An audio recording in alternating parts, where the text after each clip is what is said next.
যিটো সময়ত যিটো সন্ধিক্ষণত সাধুৰ সংগত বহি কৃষ্ণৰ কথা শ্ৰৱণ আৰু কীৰ্তন কৰিম, এয়া হ'ব আমাৰ জন্ম জন্মান্তৰ কাৰণে অক্ষয় পুণ্য। এইকণ সময় আমি ঈশ্বৰৰ কাৰণে দিম। আমাৰ ভাগৱতত কৈছে, যিমানেই কৃষ্ণক দিয়ে সেহিহে অক্ষয়, ইহাকণ নিবাকৈ একো জনে নপাৰয়। আজি আপোনালোকে ঘৰৰ পৰা অহাৰ পৰা পুনৰ ঘূৰি যোৱালৈকে ঈশ্বৰ কৃষ্ণৰ কথা শুনা আৰু গোৱাৰ কাৰণে যিকণ সময় দিব, সেইকণ আমাৰ কাৰণে মূল্যৱান। আৰু এই সময় পোৱা যিটো পুণ্য, সেইটো আমাৰ অক্ষয় ৰূপে ৰৈ যাব। আন কৰ্মে লগাইলে যতেকো সিও हुए বৃথা, জনমো বৃথা हुए নুশুনয় কৃষ্ণ কথা। গতিকে আমি মানুহৰ জন্ম পাই যদি ঈশ্বৰৰ কথা নুশুনাকে আমি দিনবোৰ পাৰ কৰোঁ, তেতিয়াহ'লে আমাৰ বৃথা জন্ম যাব। আমাৰ আহিল কণা গ'ল কণা, খাগৰি কাটিল তিনি কণা বুলি আপ্তবাণীত কোৱাৰ দৰে আমাৰ মানৱ জন্ম ধৰাৰ কোনো সাৰ্থকতা নহ'ব। আমাৰ গীতাত কৈছে ভগৱন্তই যে অসংখ্যাত জীৱ আছে সংসাৰৰ ভিতৰে, মনুষ্যহে ভজে আনে ভজিতে নপাৰে। ভগৱন্তৰ সৃষ্টি চাৰিমুঠি জীৱ, উৰণ বুৰণ গজন ভ্ৰমণ। এই চাৰিমুঠি অসংখ্য জীৱৰ ভিতৰত একমাত্ৰ ঈশ্বৰৰ কথা শুনি ভক্তি আহৰণ কৰি মুক্তি পাব পৰা শক্তি মানুহৰ বাদে আনৰ নাই। সেইকাৰণে আমি এনেকুৱা কৰ্ম আঁচনি আমাৰ যাতে প্ৰত্যেকখন গাঁৱত, প্ৰত্যেকখন ঘৰতে, প্ৰত্যেকটো পৰিৱেশতে আমি যাতে অনুষ্ঠিত কৰিব পাৰোঁ। আজি যদিও খঙীয়া ঔগুৰিঘাটৰ ৰাইজে তিনিদিনীয়া কাৰ্যসূচীৰে এই ভাগৱত পাঠ অনুষ্ঠান অনুষ্ঠিত কৰিছোঁ বুলি চিঠিত উল্লেখ কৰিছে, কিন্তু বেদৰ মতে, ভাগৱতৰ মতে, মহাপুৰুষৰ মতে আজি এই খঙীয়া ঔগুৰিঘাটৰ ৰাইজে তিনিদিনীয়া যজ্ঞ অনুষ্ঠিত কৰিছে। এইটো কলিৰ যজ্ঞ, মনত ৰাখিব দেই। উদ্ধৱক যাবৰ সময়ত কৈছে, মুত চিত্ত দিয়া যিটো কৰৈ কৰ্ম ধৰ্ম, তাৰ নাম যজ্ঞ সখী কৈলো ইটো মৰ্ম। এই তিনিদিনীয়া কাৰ্যসূচী সফল ৰূপায়ণ কৰিবৰ কাৰণে এই অঞ্চলৰ ৰাইজে আজি হয়তো দুমাহ ডেৰ মাহৰ আগৰ পৰাই কায়িক মানসিক বৌদ্ধিক আৰ্থিকভাৱে ত্যাগ স্বীকাৰ কৰি আহিছে। এই তিনিদিনীয়া কাৰ্যসূচী সফল ৰূপায়ণৰ কাৰণে আপোনালোকে যিটো খোজ দিছে, উদ্যোক্তাৰ প্ৰমুখ্যে এই অঞ্চলৰ ৰাইজে, তাৰ প্ৰতিটো খোজৰ মূল্য হ'ব পদে পদে অশ্বমেধ ফলং প্ৰাপ্নতি নিত্যস্য। ভগৱানে কৈছে, মোৰ কামৰ কাৰণে যদি তোমালোকে এটা খোজ আগবঢ়াব পাৰা, এই জন্মত তোমালোকৰ প্ৰতিটো খোজৰ মূল্য হ'ব এটা এটা অশ্বমেধ যজ্ঞৰ সমান পুণ্য।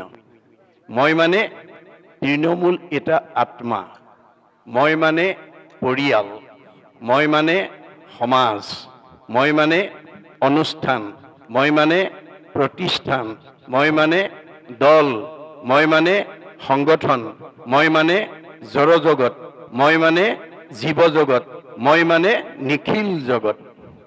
অহমেবাস্য মে অগ্ৰে ন অন্যৎ তৎসৎ পৰম প্ৰচ্ছাদ অহম যো এইতৈছ যো অৱশিষ্যতে সুইছয় অহম।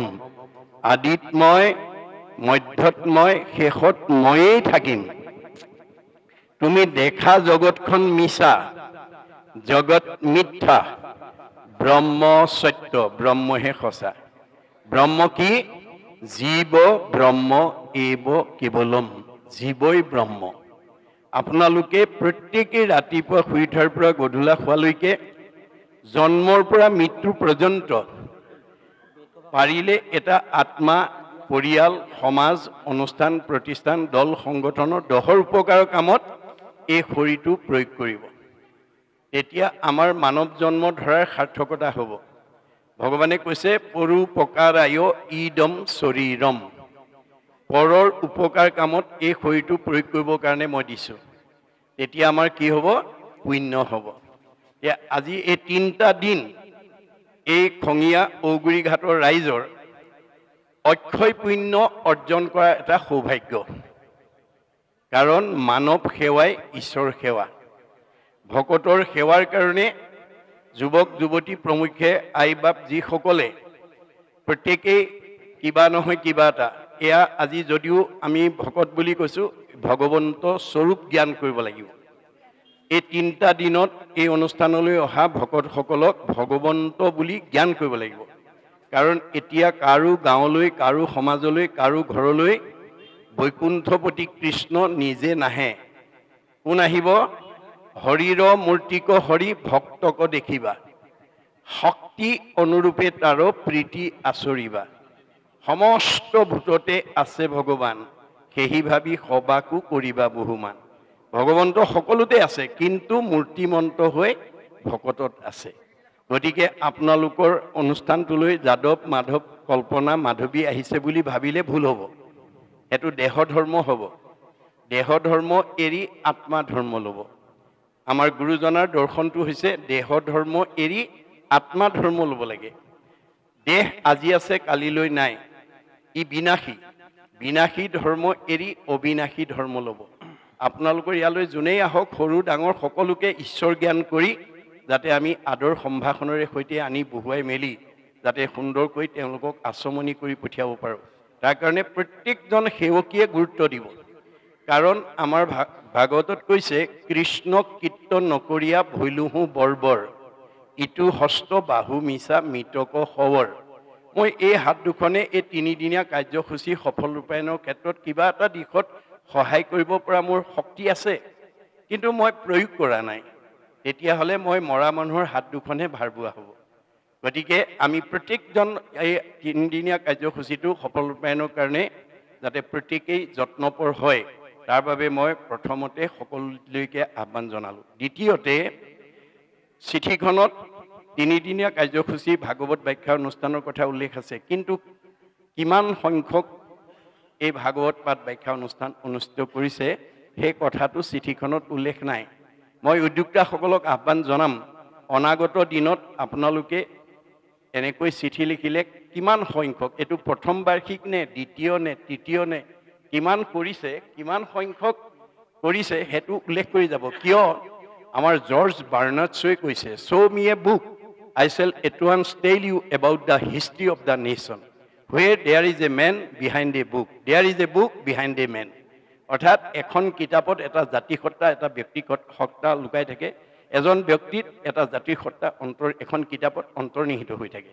চিঠিখন চাই আমাৰ অনুজসকলে, আপোনালোকৰ অগ্ৰজসকলে কিমান বছৰ ধৰি এই অনুষ্ঠান পাতিছে চিঠিখন পায়ে তেওঁলোকে গম পাব।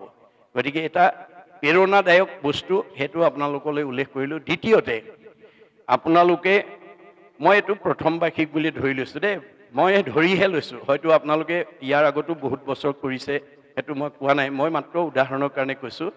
আপোনালোকে এইটো যদি প্ৰথম বাৰ্ষিক হিচাপে ভাবে, তেতিয়াহ'লে উদ্যোক্তাসকলে, গাঁৱৰ ৰাইজে মনতে প্ৰথম, ঠিক আছে, প্ৰথম বাৰ্ষিক, এইটো বৰ ভাল হৈছে।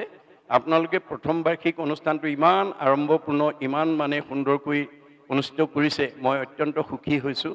মই উদ্যোক্তাসকললৈ আহ্বান জনাম যে আপোনালোকে এই অনুষ্ঠানটো মানে শতবাৰ্ষিকলৈকে যাতে আগুৱাই নিব পাৰে, যে আমি 25 বছৰত ভৰি দিলে জাক জমকতাৰে ৰূপালী জয়ন্তী উদযাপন কৰিম, 50 বছৰত ভৰি দিলে আমি সোণালী জয়ন্তী উদযাপন কৰিম, 60 বছৰত ভৰি দিলে আমি হীৰক জয়ন্তী উদযাপন কৰিম, 75 বছৰত ভৰি দিলে আমি মহাৰজত জয়ন্তী উদযাপন কৰিম, আৰু 100 বছৰত ভৰি দিলে আমি শতবাৰ্ষিকী পাতিম।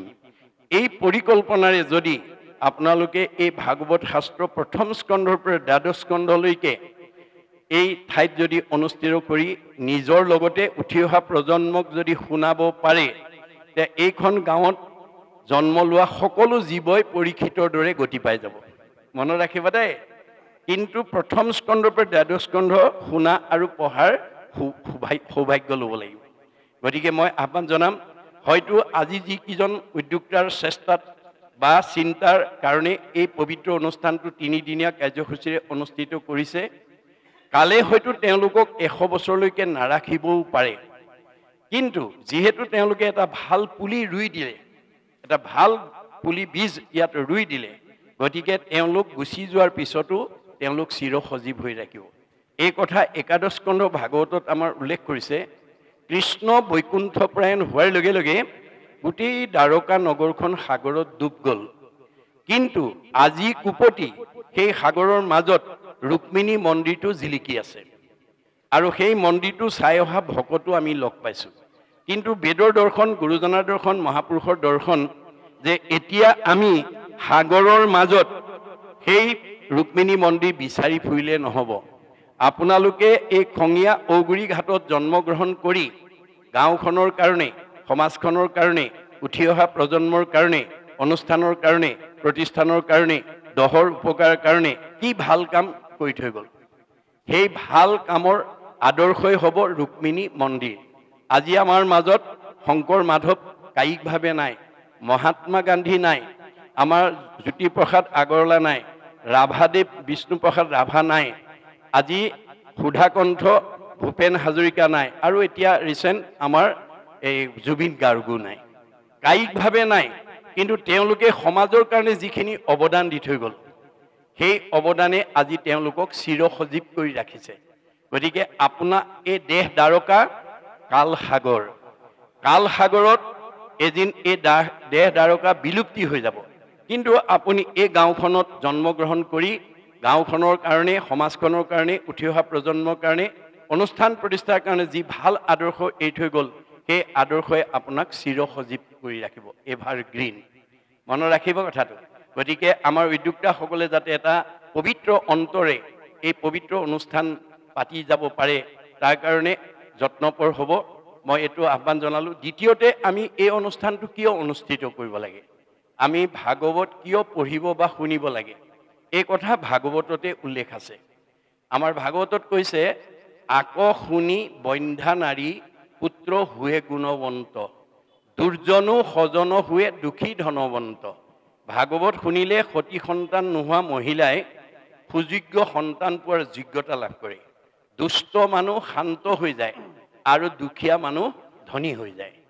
সেইকাৰণে গুৰুজনে আহ্বান জনাইছে, কোনো সংঘ, অনাসংঘ, বামুণীয়া, কীৰ্তনীয়া, সত্ৰ সমাজক উদ্দেশ্যি নহয়, জীৱশ্ৰেষ্ঠ মানুহক উদ্দেশ্যি তেওঁ আহ্বান জনাইছে। কিন্তু আগে প্ৰথমত মহাশাস্ত্ৰ ভাগৱত শুনিওক মহাযত্ন কৰি, বিশেষণ লগাইছে দেই, যে মহাযত্ন কৰি আমি ভাগৱত শুনিবলৈ আহিব লাগে। বোলে লাভ কি হ'ব, বিষয়ৰ দুখ যত সকলে কৰিব হত, হৰি ভকতৰ সংগ ধৰি। আজিৰ দৰে ভকতৰ সংগত বহি যদি আমি ভাগৱত শুনিব পাৰোঁ, আমাৰ পাৰিবাৰিক জীৱন, দাম্পত্য জীৱন, যুগ্ম জীৱন, সাংসাৰিক জীৱন, ব্যক্তিগত জীৱন, সামাজিক জীৱনৰ যিবিলাক দুখ বেদনাই আমাক বিব্ৰত কৰি তোলে, সেইবিলাকৰ পৰা আমি মুক্ত হ'ব পাৰিম। গতিকে ভাগৱত নুশুনা জীৱ মানে সংস্কাৰ হ'ব নোৱাৰে। সেইকাৰণে আমাৰ ভাৰতবৰ্ষৰ প্ৰথম কোনে ভাগৱত শুনিবলৈ বাধ্য হৈছিল, যিজনক ভগৱন্তই ভাৰতবৰ্ষৰ শ্ৰেষ্ঠ বৈষ্ণৱ ৰজা কৰি জন্ম দিছিল, যাৰ নাম আছিল পৰীক্ষিত। পৰীক্ষিত ভাৰতবৰ্ষৰ শ্ৰেষ্ঠ বৈষ্ণৱ ৰজা হৈও অভিশপ্ত হৈ গ'ল। কিয়? তেওঁ সেই ভগৱানে দিয়া প্ৰতিভাটো প্ৰয়োগ কৰিব নজনাৰ কাৰণে। বৈষ্ণৱৰ প্ৰতিভা কি, বৈশিষ্ট্য কি? সাধুৰ সেৱা, নাম ধৰ্ম কৰিবেক সাৰ, বৈষ্ণৱ বোলয় এহি তত্ত্ব আছে যাৰ।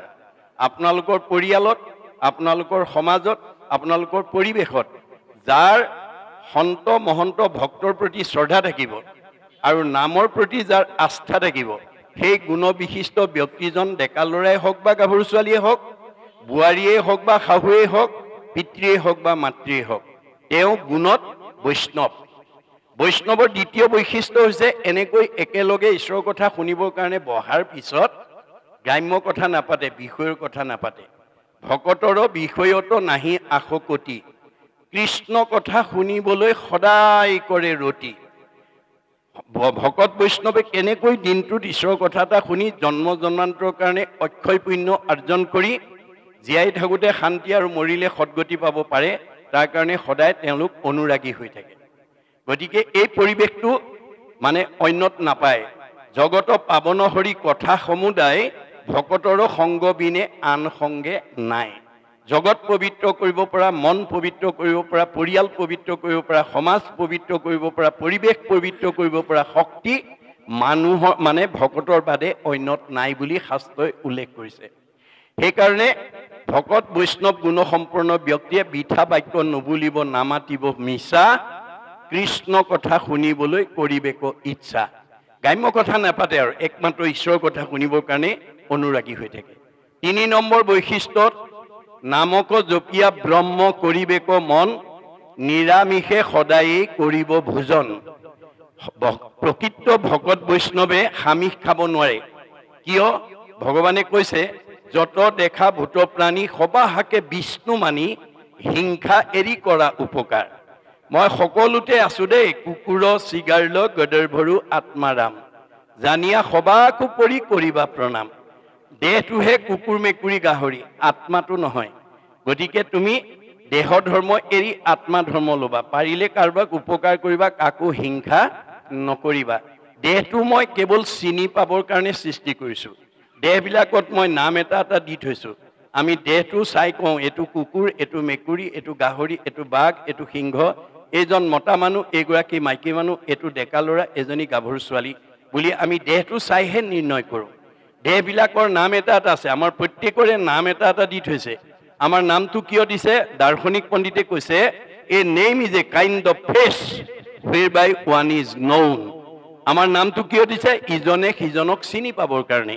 আমি নামটো চাই কওঁ, এওঁ যাদৱ, এওঁ মাধৱ, এওঁ কল্পনা, এওঁ মাধৱী। গতিকে নামটো আত্মা নহয়, দেহটো আত্মা নহয়। আমাৰ যিদিনাখন এই নামধাৰী দেহটোৰ পৰা আত্মা ওলাই যাব, কাষ্ঠ যেন থাকিবেক মাটিত পৰিয়া, হেন দেহ আপোনাৰো বোলাকি লাগীয়া। আমাৰ আজি নজনাৰ কাৰণে বহুতে দেহটোকে আত্মা বুলি ভাবি থাকে আৰু দেহৰ সুখৰ কাৰণে গোটেই সময়বিলাক ব্যয় কৰে। কিন্তু গুৰুজনে আক্ষেপ কৰিছে, যিটো শৰীৰৰ অৰ্থে কৰা কৰ্ম নানা, প্ৰাণ গ'লে স হৈব তাহাক নাজানা। তুমি যিটো শৰীৰৰ কাৰণে ইমান কষ্ট কৰি ৰাতিপুৱা শুই উঠাৰ পৰা গধূলা হোৱালৈকে কাম কৰি আছা, মই ওলাই যোৱাৰ পিছত তুমি স হৈ যাব সেইটো কথা নাজানা। আৰু যিবোৰ পৰিয়ালবৰ্গ, ইষ্টমিত্ৰ, কুটুম্বৰ কাৰণে তুমি নামঘৰলৈ যাবলৈ সময় নাই, ভকতৰ সংগলৈ যাবলৈ সময় নাই, ঈশ্বৰৰ কথা এটা শুনিবলৈ সময় নাই, মই ওলাই যোৱাৰ পিছত তোমাক চালে যে গা ধুব লাগিব বুলি ইষ্টমিত্ৰ কুটুম্বক গা ধুবলৈও চাবলৈও নাহিব, সেই কথা নাজানা। ইষ্টমিত্ৰ কুটুম্ব দেখা যতজন, অসুচি বুলিয়া নকৰিব দৰ্শন। ভাগৱতত উল্লেখ কৰি গৈছে দেই, যে আপোনাৰ আপোন মানুহজনেও যদি কেনেবাকৈ পুহমহীয়া ৰাতি 12 বজা, ঠাণ্ডা দিনত যদি ৰাতি 12 বজা কাৰোবাৰ দেহৰ পৰা আত্মা ওলাই যায়, চালে গা ধুব লাগিব বুলি ওচৰৰ মানুহবিলাক লেপৰ তলৰ পৰা ওলাই নাহিব, ৰাতিপুৱা যাম বুলি থাকিব। গতিকে তেতিয়া তুমি কাষ্ঠ যেন থাকিবেক মাটিত পৰিয়া, হেন দেহ আপোনাৰো বোলাকি লাগীয়া। গতিকে মই ওলাই যোৱাৰ পিছত কাঠ পৰা দি পৰি থাকে, সেইটো দেহকে আত্মা বুলি নাভাবিবা। গতিকে মই সকলোতে আছো, পাৰিলে উপকাৰ কৰিবা, কাকো হিংসা নকৰিবা। এতিয়া পৰীক্ষিতে সেইখিনিতে ভুল কৰি দিলে। প্ৰাণী হিংসা কৰিবৰ কাৰণে, মৃগয়া কৰিবৰ কাৰণে গুচি গ'ল। গোৱাৰ লগে লগে তেওঁ ভাৱত পাপ হ'ল। পহুৰ পিছত দৌৰি দৌৰি পিয়াহত অন্থকণ্ঠ শুকাই সমীক ঋষিৰ আশ্ৰমত যেতিয়া পানী বিচাৰি সোমাল, তেতিয়া সমীক ঋষিয়ে একান্ত মনে ঈশ্বৰক ধ্যান কৰি আছে। কোন আহিছে কোন অহা নাই ক'ব নোৱাৰে। কিন্তু পৰীক্ষিতে সেই বিবেচনা নকৰি পদমৰ্যাদাক প্ৰাধান্য দি, মই দেশৰ ৰজা, তুমি মোৰ প্ৰজা, তোমাৰ আশ্ৰমত আহিছো, তুমি মোক মান্যতা দিয়া নাই। খঙত একো নাই হৈ ধনুৰাগেৰে মৰা সাপ এটা আনি সমীক ঋষি ডিঙিত মেৰিয়াই থৈ গুচি গ'ল। তেওঁ খেলি থকা পুত্ৰ চিংগিমুনিয়ে লগৰীয়াৰ মুখে গম পাই দৌৰি আহি দেখিলে, হয় তেওঁৰ দেউতাকৰ ডিঙিত, পিতাকৰ ডিঙিত কোনোবাই মৰা সাপ আঁৰি থৈ গৈছে। তেওঁ কোনো বিবেচনা নকৰি খঙত একো নাই হৈ অভিশাপ দি দিলে, মোৰ পিতা দেউৰ ডিঙিত যোনে এনেকৈ মৰা সাপ আঁৰি গৈছে, এই তক্ষকেই তেওঁ 7 দিনত দংশন কৰি মাৰিব। খবৰটো পৰীক্ষিত কৰ্ণগোচৰ হোৱাৰ লগে লগে মৃত্যু ভয়ত ত্ৰস্তমান হ'ল আৰু পুতেক জন্মেজয়ক মাতি আনি ক'লে, বোপাই মই অভিশপ্ত হলো, 7 দিনত মোক তক্ষকে দংশন কৰিব, মোৰ মৃত্যু অনিবাৰ্য। এই সপ্তদ্বীপা পৃথিৱী পৰিচালনাৰ দায়িত্ব মই তোমাৰ ওপৰত অৰ্পণ কৰিলো, আৰু মই কিবা প্ৰকাৰে তক্ষকৰ হাতৰ পৰা, কালৰ হাতৰ পৰা, মৃত্যুৰ হাতৰ পৰা নিজক বচাব পাৰো নেকি উপায় বিচাৰি যাওঁ। এই বুলি পুতেকৰ হাতৰ ৰাজ্যভাৰ দি তেওঁ ক'ত গ'ল? গংগাৰ পাৰত গৈ আশ্ৰয় ল'লেগৈ। এতিয়া আমাৰ প্ৰশ্ন হ'ল, পৰীক্ষিতে যদি মৃত্যুৰ হাতৰ পৰা, কালৰ হাতৰ পৰা, তক্ষকৰ হাতৰ পৰা নিজক বচাবৰ কাৰণে যদি গংগাৰ আশ্ৰয় ল'ব লাগে, আমি ল'ব লাগে নে নালাগে? আৰু আজি এই 3টা দিনত আমি ল'ম নে নল'ম? এই কথা আজি আপোনালোক প্ৰত্যেকেই উপলব্ধি কৰিব লাগিব। কি কি গংগা? নামেই গংগা। আজি আপোনালোক সকলোৱে নামৰ আশ্ৰয় লৈছে। নামে নাতাৰিলে জীৱ আৰু কোনে তাৰে, শ্ৰাদ্ধ কৰি কাক কোনে তাৰিবাক পাৰে, কাৰ শ্ৰাদ্ধ কোনে কৰে, শ্ৰাদ্ধ কোনে খায়, কেৱলে দ্বিজৰ মাত্ৰ জীৱিকাৰ উপায়, শ্ৰাদ্ধটো বিশ্বাস কৰি নাম যিটো এৰে, সিটোজনে আপোনাকো আত্মঘাত কৰে। এয়া ভগৱন্তৰ মুখৰ বাণী, বেদবাণী, মনত ৰাখিব। খবৰটো পোৱাৰ লগে লগে ৰাজ্যৰ দেৱঋষি, ৰাজঋষি, ব্ৰহ্মঋষি, ঋষিজকে প্ৰমুখ্য কৰি গণ্য মান্যসকল আহি পৰীক্ষিতৰ সন্মুখত সমবেত হ'ল। এই কথাটোৱে আমাক কি শিকাইছে? যে আপোনালোকৰ এই খঙীয়া ঔগুৰি ঘাটত গাঁওখনত বিভিন্ন জাতি জনগোষ্ঠী, বিভিন্ন সম্প্ৰদায়, বিভিন্ন পৰিয়াল, বিভিন্ন সমাজৰ বিভিন্ন ধৰ্মৰ লোকে বাস কৰিব পাৰে। ধৰ্মৰ ভিন্নতা থাকিব পাৰে, জাতিৰ ভিন্নতা থাকিব পাৰে, সমাজৰ ভিন্নতা থাকিব পাৰে, পৰিয়ালৰ ভিন্নতা থাকিব পাৰে, বংশৰ ভিন্নতা থাকিব পাৰে, কিন্তু আত্মাৰ ভিন্নতা নাই। আত্মা দৃষ্টিত আপোনাৰ আৰু মোৰ মাজত কোনো পাৰ্থক্য নাই। আমি সকলো ঈশ্বৰৰ অংশ জীৱ, তোমাৰে সেই অংশ আমি যত জীৱ যাক। দেহৰ পাৰ্থক্য থাকিব পাৰে, আত্মাৰ পাৰ্থক্য নাই। গতিকে আপোনালোকৰ এই খঙীয়া ঔগুৰি ঘাটত যদি বাস কৰি থকা, আপুনি বাস কৰি থকা ঠাইত যদি কাৰোবাৰ বিপদ আপদ এটা হয়, মোৰ কোনো পৰিয়াল নহয়, মোৰ কোনো বংশৰ নহয়, মোৰ কোনো জাতিৰ নহয়, মোৰ কোনো সমাজৰ নহয়, মোৰ কোনো ধৰ্মৰ নহয় বুলি খবৰ এটা নোলোৱাকৈ নাথাকিব। খবৰ এটা নল'লে ঈশ্বৰে বেয়া পাব। ঈশ্বৰে কাক ভাল পায়? বাইবেলত কৈছে, গড লাভছ হিম হু লাভছ হিজ ক্ৰিয়েচৰ। ভগৱন্তই সেইজনকেই ভাল পায় যি তেওঁৰ সৃষ্টিৰ প্ৰাণীবিলাকক ভাল পায়। গতিকে সকলো আহি পৰীক্ষিতৰ সন্মুখত সমবেত হোৱাৰ লগে লগে প্ৰেৰণা পালে, সাহস পালে আৰু প্ৰশ্ন কৰিলে, কোৱা দেৱঋষি, কোৱা ৰাজঋষি, কোৱা ব্ৰহ্মঋষি, কোৱা ঋষিজ, কোৱা গণ্য মান্যসকল, মই কি কৰিলে তক্ষকৰ হাতৰ পৰা, কালৰ হাতৰ পৰা, মৃত্যুৰ হাতৰ পৰা মই নিজক বচাব পাৰিম? ৰজাৰ প্ৰশ্ন শুনি সকলোৱে নিজা নিজা উত্তৰ দিলে। কোনোৱে ক'লে তপ কৰা, কোনে ক'লে জপ কৰা, কোনে ক'লে যজ্ঞ কৰা, কোনে ক'লে দান কৰা, কোনে ক'লে তীৰ্থ কৰা, কোনে ক'লে স্নান কৰা। নানা ঋষিৰ নানা মত। নানা ঋষিৰ নানা মতে পৰীক্ষিতৰ মৃত্যু ভয় আঁতৰ কৰিব নোৱাৰিলে। কিয়? কাৰণটো একাদশ স্কন্ধ ভাগৱতত গুৰুজনে লিখি থৈ গৈছে। ভগৱন্তৰ সৃষ্টিৰ চাৰিমুঠি জীৱৰ ভিতৰত ঈশ্বৰত ধৰ্ম আৰু ভক্তি কৰি মুক্তি পাব পৰা শক্তি মানুহৰ বাদে আনৰ নাই। আমি জীৱশ্ৰেষ্ঠ মানুহ হিচাপে কেনেকৈ ঈশ্বৰক ভজিব লাগিব, কেনেকৈ ধৰ্ম আচৰণ কৰিব লাগিব, কেনেকৈ ভক্তি কৰিলে আমি এই মায়াময় সংসাৰখনৰ পৰা আমি মুক্তি লাভ কৰিব পাৰিম, সেই সম্পৰ্কে ভগৱন্তই নিজৰ মুখেদি কৈ গৈছে। আন ধৰ্ম ঋষিৰ মুখে কৰাইলা বেকত, কহিলা আপোন মুখে নিজ ধৰ্ম যত। গতিকে আন ধৰ্মবিলাক ঋষিবিলাকৰ মুখেদি কোৱা কাৰণে নানা ঋষিৰ নানা মতে পৰীক্ষিতৰ মৃত্যু ভয় আঁতৰ কৰিব নোৱাৰিলে। অৱশেষত শুকদেৱে আহি যে তেওঁ নিজৰ মুখেদি কোৱা যিটো ধৰ্ম, সেইটোৱে হৈছে ভাগৱত ধৰ্ম, ভক্তি ধৰ্ম, নাম ধৰ্ম, যিটো আজি আপোনালোকে তিনিদিনীয়া কাৰ্যসূচীৰে অনুষ্ঠিত কৰিছে। শুকদেৱে আহি মৃত্যুমুখী পৰীক্ষিতক 7 দিন সময় আছে। পৰীক্ষিতৰ যদি 7 দিন আছে, আমাৰ কেইদিন আছে? আমাৰো 7 দিনেই আছে। আজি কি বাৰ? আজি অহা মঙ্গলবাৰলৈকে, আজি বুধবাৰৰ পৰা অহা মঙ্গলবাৰলৈকে এই 7 দিনৰ ভিতৰতে আমাৰ প্ৰত্যেকৰে জন্ম আৰু মৃত্যু অৱশ্যম্ভাৱী। পৰীক্ষিতক কেৱল বেছ কৰি লৈছে, আধাৰ কৰি লৈছে। আমাক কৈ আছে দেই ভাগৱতে কথাবিলাক। গতিকে পৰীক্ষিতৰ যেনেকৈ 7 দিন আছে, আপোনাৰ মোৰো 7 দিন আছে। কোনে জানে মই ঘৰ পামগৈ নে নাপাম? পদ্মৰ পত্ৰৰ নীৰ পৰি যেন নুহি থিৰ, সেইমতে জীৱন চঞ্চল। আমাৰ দেহত থকা জীৱটো পদুম পাতৰ পানীৰ লগত তুলনা কৰিছে ভাগৱতে। পদুম পাতৰ পানী বতাহে কোন সময়ত পেলাই দিব তাৰ যেনেকৈ সিদ্ধান্ত নাই, আমাৰ দেহত থকা জীৱটো কোন পৰিস্থিতিত, কোন দুৰ্ঘটনাত, কোন সংঘাতত গুচি যাব তাৰো সিদ্ধান্ত নাই। সেইকাৰণে দৃষ্টি শক্তি থাকোঁতেই, শ্ৰৱণ শক্তি থাকোঁতেই, ভৰি আহিব পৰা শক্তি থাকোঁতেই আজিৰ দৰে অনুষ্ঠানলৈ নিমন্ত্ৰণ পালে 10 বন কাটি কৰি আহিব দেই। মাধৱদেৱে কৈছে, তোমাৰো গুণৰ মহিমা দেখিয়া আন যত কাম দূৰতে তেজিয়া থৈলো।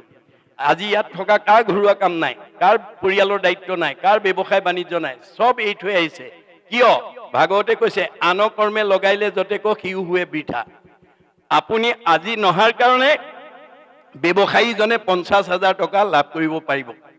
কোনোবাই নতুন গাড়ী এখন কিনি আনিব পাৰিব। কোনোবাই ভাল সম্পত্তি এটা আজি ইয়ালৈ নহাৰ কাৰণে ঘটিব পাৰিব, কিন্তু লগত নিব নোৱাৰে। আমি বাহ্যিকত যিবোৰ ঘটিম লগত নিব নোৱাৰো। যত দেখা ধন শৰীৰ স্ৰজন মৰিলে লগে নাযায়। আমি যিবোৰ বাহিৰত ঘটিছোঁ সেইবোৰ লগত নিব নোৱাৰোঁ, কিন্তু আজি এই 3টা দিনত যিটো ঘটিব সেইটো লগত যাব দেই। সেইকাৰণে গুৰুজনে কৈছে লগত নিব নোৱাৰা ধনকে ঘটি নাথাকিবা, নহ'লে তোমাৰ জীৱই কান্দিবগৈ লাগিব পিছৰ জন্মত। গতিকে আমি লগত নিব পৰা ধন ঘটিব লাগিব। পৰকালত ধন মাধৱৰ নাম তাক লোৱা গলে বান্ধি, ঐতো এটিক্ষণে এৰা আলজাল পাছে মৰিবাহা কান্দি। আজি আপোনালোকৰ খঙীয়া ঔগুৰি ঘাটত জন্মগ্ৰহণ কৰা বহুতে কান্দি আছে। আমাৰ ভাগৱত মতে বহুতে কান্দি আছে। কিয়? অৰ্থনীতিয়ে কৈছে যে অভাৱ অসীম, অভাৱৰ সীমা নাই। নিৰ্দিষ্ট অভাৱবিলাক সীমিত। মুখ্যতম অভাৱ 3টা: অন্ন, বস্ত্ৰ, সংস্থাপন। আজি ঔগুৰি ঘাটত জন্মগ্ৰহণ কৰা কোনো গৃহস্থীয়ে দুবেলা দুমুঠি মনে ভবা মতে খাবলৈ নোপোৱাৰ কাৰণে, ল'ৰা ছোৱালীক খুৱাব নোৱাৰাৰ কাৰণে, কাষৰ মানুহবোৰে আজাদিত নিজেও খাইছে, ল'ৰা ছোৱালীকো খোৱা দেখি অভাৱী ঘৰে কান্দি আছে। বস্ত্ৰ, সমাজৰ খাপ খোৱা বস্ত্ৰ এযোৰ নিজে পিন্ধিব নোৱাৰাৰ কাৰণে, ল'ৰা ছোৱালীক পিন্ধাব নোৱাৰাৰ কাৰণে কাষৰ মানুহবোৰে নিজেও পিন্ধিছে, ল'ৰা ছোৱালীকো পিন্ধোৱা দেখি অভাৱী ঘৰে কান্দি আছে। সংস্থাপন, এতিয়া বিজ্ঞানৰ যুগ, প্ৰযুক্তিবিদ্যাৰ যুগ। চুইচ টিপিলে ফেন ঘূৰে, চুইচ টিপিলে পোহৰ আহে, চুইচ টিপিলে গীৰ্জাত পানী গৰম হৈ যায়, চুইচ টিপিলে সকলো অভাৱ আমি পূৰণ কৰিব পাৰোঁ। এঘৰে চুইচ টিপিয়ে অভাৱ পূৰণ কৰি আছে, কাষৰ মানুহঘৰে তেওঁৰ দৰে অভাৱখিনি পূৰণ কৰিব নোৱাৰি কান্দি আছে, ইত্যাদি ইত্যাদি। সীমা একেটাই, গাঁও একেখনে, কিন্তু দুখবিলাক বেলেগ বেলেগ। কিয়? আমাৰ কৰ্মফলক 3টা ভাগত বিভক্ত কৰিছে: প্ৰাৰব্ধ, আৰব্ধ, অনাৰব্ধ। প্ৰাৰব্ধ মানে পূৰ্ব জন্মৰ বেছি পুণ্য লৈ আহি যি এই খঙীয়া ঔগুৰি ঘাটত বাস কৰিছে সি চবতকৈ ওপৰত থাকিব। মধ্যম পুণ্য লৈ অহাখিনি মধ্যমত থাকিব, কম পুণ্য লৈ অহাখিনি কমত থাকিব। আপুনি পূৰ্ব জন্মৰ পৰা লৈ অহা পুণ্যৰ অনুকূলেহে খঙীয়া গাঁৱত ভগৱানে আপোনালোকক ব্যৱস্থা ৰাখিছে, কিন্তু ই স্থায়ী নহয়, ই গতিশীল।